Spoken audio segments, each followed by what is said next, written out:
Dan akhir sekali Datuk, pesanan Datuk kepada seluruh penonton-penonton dan sesiapa sahaja yang menonton pada hari-hari mendatang, nasihat kepada mereka yang nak berdakwah di mana saja mereka berada, khususnya dalam meneruskan mata rantai perjuangan. Kata Al-Banna, kita adalah ibarat mata rantai di mana kita menyambung silsilah dakwah walaupun di mana generasi kita.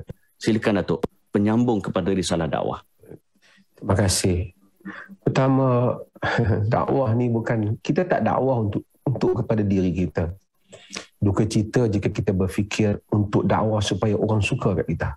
Kita dakwah kerana Allah. Ud'u ila sabili rabbik. Serulah ke jalan Tuhanmu, bukan ke jalan kau. Jalan Tuhan. Ramai orang bila dia disukai bila jadi pendakwah selebriti, pergi kat airport semua orang datang, minta ambil gambar. Kemudian kalau boleh orang cium tangan dia, so dia feel like, oh Masya Allah. Sebenarnya tidak baik untuk diri kita. Kalau berlaku tak ada masalah, tapi kita hendaklah sentiasa menjaga diri kita. Sebab itu Allah Subhanahu Wa Taala dalam surah Ali Imran, Allah Subhanahu Wa Taala ingatkan Nabi sallallahu alaihi wasallam.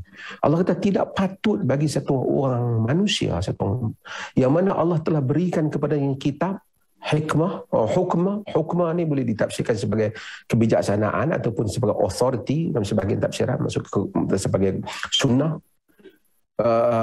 nubuwah dan kenabian. Kemudian dia berkata pada manusia, kunu ibadan li min dunillah. Kamu semua jadilah beribadat padaku, bukan pada Allah. Walakin kunu rabbaniyin. Tapi kena kata kamu semua kena jadi rabbaniyin, kena jadi orang Tuhan. Kena jadi orang yang mengabdikan diri pada Tuhan. Kena jadi ulama, kata Ibn Abbas. Kena jadi hukama, orang bijaksana. Kena jadi ulama, orang yang bersumpan santun. Kunu rabbaniin bima kuntum tuallimun, kerana kamu mengajar kitab dan kamu mempelajarinya.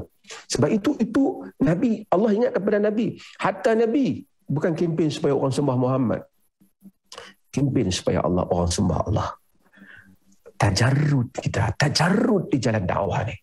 Aku tidak ada apa-apa kepentingan, hanya aku berdiri pada jalan dakwah ini kerana aku mengharapkan pahala di sisi Allah. Membujur lalu kita melentang patah untuk kita menyampaikan dakwah, bukan berhubung dengan diri kita. Macam kata-kata jebaan, patah sayap bertongkatkan paruh. Jika gunung yang kudaki jua. Kita akan sampaikan risalah itu. Bukan soal you setuju tak setuju, you nak maki saya, you tak maki saya. Saya menyampaikan fakta. Kalau saya salah, saya tarik.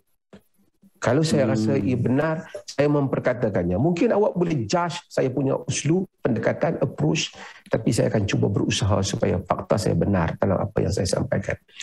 Akhirnya yang akan berdiri di hadapan Allah kita, semua orang boleh bergaya dengan jubahnya, pakaiannya, dengan kalimat-kalimat agamanya, dengan seolah-olah kesolehannya.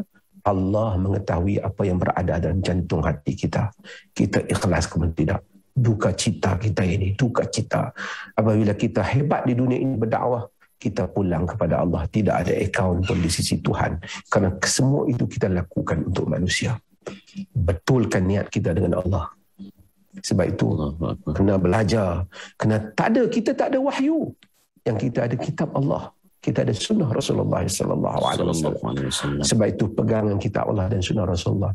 Dan jangan jadikan bahawasanya syok nak jadi pendakwah ni dapat narrator popular, pergi sana orang makan, kan. Hati-hati dengan jalan, betulkan niat kita. Semoga Allah selamatkan kita dalam hal ini. Ia sangat menakutkan. Ia sangat menakutkan. Baik Datuk.